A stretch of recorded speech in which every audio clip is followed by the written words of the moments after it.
Hello students, आज हम discuss करेंगे इलेक्ट्रोमैग्नेटिक स्पेक्ट्रम, जो कि क्लास 11th का टॉपिक है, जिसे हमने यूनिट नंबर 2 से लिया है।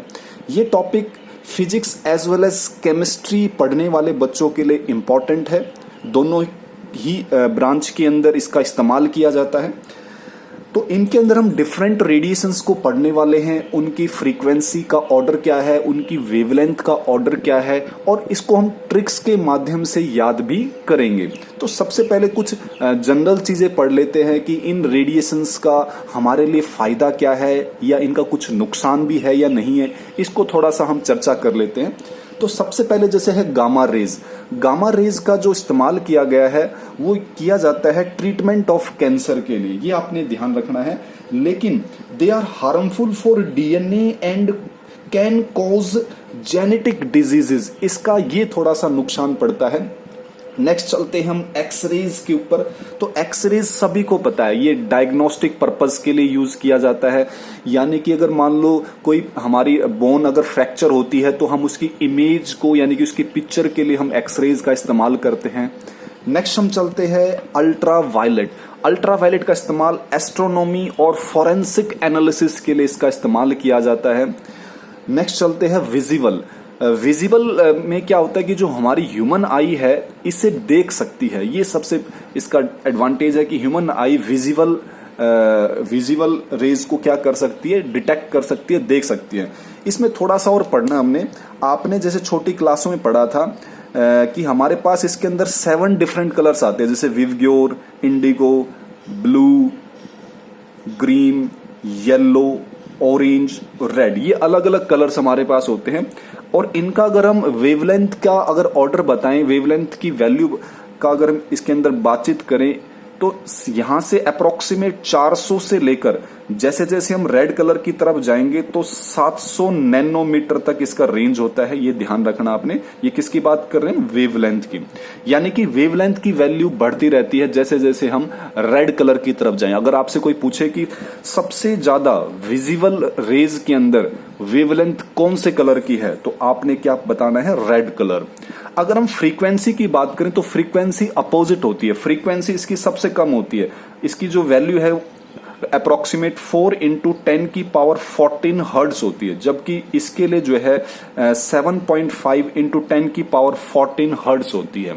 यानी कि फ्रीक्वेंसी सबसे ज्यादा किसकी होती है? वायलेट कलर की होती है। ये ध्यान रखना आपने। और सबसे कम किसकी होती है? रेड कलर के लिए। किसके अंदर? विजिबल रेज के अंदर, विजिबल रेडिएशंस के अंदर। ये ध्यान देना आपने। नेक्स्ट चलते हैं हम इंफ्रारेड की तरफ। तो इंफ्रारेड का इस्तेमाल किया जाता है स्पेक्ट्रोस्कोपी के अंदर या फिर वायरलेस कम्युनिकेशन के अंदर। लेकिन they are harmful effect in global warming. इनका हार्मफुल इफेक्ट भी होता है, ग्लोबल वार्मिंग रिस्पॉन्सिबल होता है, ठीक है नहीं, यानी ग्लोबल वार्मिंग के लिए रेस्पॉन्सिबल होते हैं। नेक्स्ट हमारे पास है माइक्रोवेव्स। आपने जैसे कैंटीन के अंदर कभी आप बर्गर पेटीज खाने जाते हैं तो आप देखते हो कि आपको गर्मा गर्म वो पेटीज या बर्गर निकाल के देखता है। तो कहां से निकाल के देता है कैंटीन वाला? ओवन से। आजकल घर के अंदर भी इसका इस्तेमाल किया जाता है, ठीक है नहीं। नेक्स्ट हमारे पास है रेडियो वेव्स। रेडियो वेव्स का जो काम है वो कम्युनिकेशन के लिए है। कैसे कि ये क्या करता है? ये रेडियो स्टेशन से लेकर हमारे पास जो ऑडियो डिवाइस होता है, जो हम जिससे गाना उना सुनते हैं, हम ऑडियो डिवाइसेस जो हमारे फोन के अंदर भी होता है या घर में और भी इंस्ट्रूमेंट होते हैं, तो रेडियो स्टेशन से लेकर हमारे ऑडियो डिवाइस तक ये क्या करता है? ये ट्रेवल्स करता है, ठीक है नहीं। कौन? Radio waves. क्लियर? तो कहां काम आता है? कम्युनिकेशन के लिए।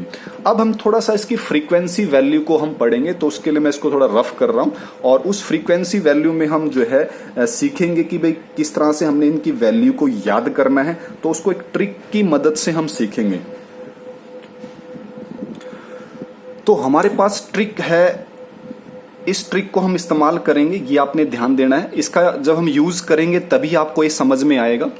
तो आपको सभी को पता है कि जो एवोगैड्रो नंबर होता है उसकी वैल्यू क्या होती है? 6.022 10 की पावर 23 होती है। तो हम इस 10 की पावर 23 को यूज कर लेते हैं, ठीक है।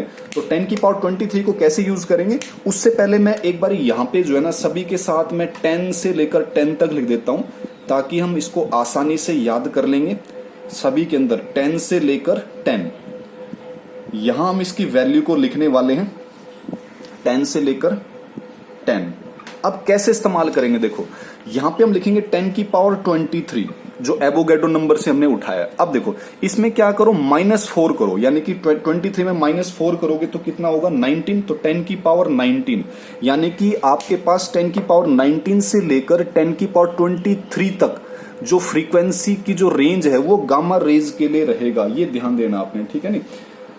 नेक्स्ट हमारे पास है एक्सरेज। एक्सरेज में क्या करोगे, देखो 19 आ गया तो 19 में +1 करो, 19 में +1 करोगे तो कितना हो जाएगा 20, और उसमें क्या करो -4 करो, तो -4 करोगे तो कितना हो जाएगा 16। क्लियर। अब 16 में क्या करो +1, तो 16 में जैसे +1 करोगे तो यहाँ पे 17 आ जाएगा, और 17 में अब क्या करो -3 करो, तो जब 3 करोगे तो कितना रह जाएगा ये 14। अब अगला क्या है सेम, यानी कि यहाँ पे भी 14 लिखना है, यहाँ पे भी 14 लिखना है आपने। इसको 1-2 बार आप वीडियो को देखोगे ना तो याद हो जाएगा। इस वैल्यू को आप याद देखो, सिंपल सा -4 +1 -4 +1, तो यहाँ तो बिल्कुल सेम है, फिर -3। अब आगे क्या किया आपने सेम। अब थोड़ा सा देखना ध्यान से, जो 10 की जैसी विजिबल से नीचे वालों के लिए जो भी हम पढ़ेंगे, जो वैल्यू लेफ्ट में होगा वो उसके अगले के राइट में होगा। देखो 10 की पावर 14 है तो इसको लिखो सेम। अब क्या करो -2 करो, तो -2 करोगे तो यहाँ पे क्या आएगा 12। अब इसको सेम लिखो 12, ठीक है नहीं, इसको क्या लिखो सेम, जो 12 यहाँ पे है इसको क्या लिखो सेम। अब इसमें क्या करो -3, तो -3 करेंगे तो कितना होगा 9। अब ये तो 10 की पावर 9 आया है वो यहाँ पे बिल्कुल क्या लिखो सेम। अब यहाँ पे क्या करो -5, तो 10 की पावर क्या हो जाएगा, माइनस करोगे 5 तो इसमें 10 की पावर 4 हो जाएगा। तो इस तरह से हमारे पास ये फ्रीक्वेंसी के लिए क्या आ जाएगा, एक रेंज आ जाएगा, ठीक है। ये ध्यान देना आपने, फ्रीक्वेंसी की यूनिट क्या होती है हर्ट्ज, ये भी आपको ध्यान होना चाहिए। तो ये थे हमारे पास गामा रेज से लेकर और रेडियो वेव्स तक कौन सा किस चीज की वैल्यू, फ्रीक्वेंसी की वैल्यू, जिसको हम डिनोट करते हैं इस सिंबल से। ये इसका सिंबल होता है फ्रीक्वेंसी का। उसके बाद अगर हम बात करेंगे भाई कि सबसे ज्यादा वैल्यूज किसकी होती है, फ्रीक्वेंसी की या एनर्जी की या वेवलेंथ की, तो उसको हमने कैसे याद करना है उसको समझते हैं। आप सभी को पता है भाई एनर्जी और फ्रीक्वेंसी का रिलेशन होता है E=hμ, यानी कि energy is directly proportional to mu होता है। एक चीज तो इसको देखना आपने। दूसरा, फ्रीक्वेंसी गुना में लैम्डा इक्वल टू वेलोसिटी या स्पीड। तो यहां पर मैं ये कह सकता हूं कि फ्रीक्वेंसी जो है वो लैम्डा के अपोजिट है, यानी कि जितना वेवलेंथ बढ़ेगा उतनी फ्रीक्वेंसी घटेगी, ठीक है। तो कहा जाता है कि जो गामा रेज है ना, इसकी सबसे ज्यादा फ्रीक्वेंसी है, हाईएस्ट एनर्जी होती है इसकी, हाईएस्ट एनर्जी यानी कि हाईएस्ट फ्रीक्वेंसी है। क्लियर। तो हाईएस्ट फ्रीक्वेंसी इसकी है, तो इसका सबसे क्या होगा, लोएस्ट वेवलेंथ होगा, अपोजिट होगा। अब इससे कम फ्रीक्वेंसी एक्सरेज की, यानी कि जैसे जैसे हम नीचे की तरफ जाएंगे, यहाँ पे जैसे जैसे हम नीचे की तरफ जाएंगे रेडियो वेव्स तक, तो फ्रीक्वेंसी क्या होगी, घटती रहेगी, डिक्रीज होती रहेगी, जबकि वेवलेंथ जो है वो इंक्रीज होता रहेगा। ये ध्यान देना है, यानी कि वेवलेंथ ऊपर कम था, नीचे की तरफ जाएंगे तो वेवलेंथ किसका ज्यादा होगा, रेडियो वेव्स का। तो अगर आपसे कोई पूछ ले सबसे ज्यादा इलेक्ट्रोमैग्नेटिक स्पेक्ट्रम के अंदर वेवलेंथ किसका ज्यादा है, मैक्सिमम किसका है, तो वो है रेडियो वेव्स का, ठीक है। ऐसी हाईएस्ट एनर्जी या फ्रीक्वेंसी पूछ ले तो किसकी है, गामा रेज की। अब ये जो हमारे पास रेडिएशंस है, इनको हमने इसको डिफाइन कैसे करना है, तो डिफाइन हमने इस तरह से कर सकते हैं इनको कि arrangement of different types of electromagnetic radiation. ये हमारे पास अलग अलग इलेक्ट्रोमैग्नेटिक रेडिएशंस है, तो इनको हमने किस तरह से अरेंज किया है, in order of their increasing wavelength, या तो इंक्रीजिंग वेवलेंथ की टर्म्स में या फिर डिक्रीजिंग फ्रीक्वेंसी की टर्म्स में इनको हमने क्या किया है, यहाँ पे अरेंजमेंट किया है, एक अरेंजमेंट, एक सीक्वेंस बनाई है। तो इन सभी को हम क्या बोलते हैं, इलेक्ट्रोमैग्नेटिक स्पेक्ट्रम। अब बात आती है इनको याद कैसे रखें, इनको मेमोराइज कैसे रखें। तो आपने एक मैं आपको एक लाइन दे रहा हूं लिखकर, उसको आपने याद रखना है। वो ये है, गाड़ी XUV आपको पता ना, महिंद्रा गाड़ी होती है, तो XUV आपने गाड़ी देखी होगी, अच्छी गाड़ी है। तो गाड़ी XUV इन माई रेंज, मेरे रेंज में है, तो मैं से क्या कर सकता हूं, खरीद सकता हूं। ये आपको याद रखना अपने लिए कि गाड़ी XUV इन माई रेंज। अब देखो कैसे, G से जो गामा रेज है ये तो हो गया गाड़ी, तो गामा रेज गाड़ी कौन सी, XUV। इन से इन एम से माइक्रोवेव से माइल और रेडियो वेव से क्या हो जाएगा रेंज। तो हो गया ना सिंपल से, देखो गाड़ी XUV इन माई रेंज। ठीक है, बड़ी आसान ट्रिक है, इसको आप याद रख सकते हो, आप सीक्वेंस के साथ इसको याद कर सकते हो।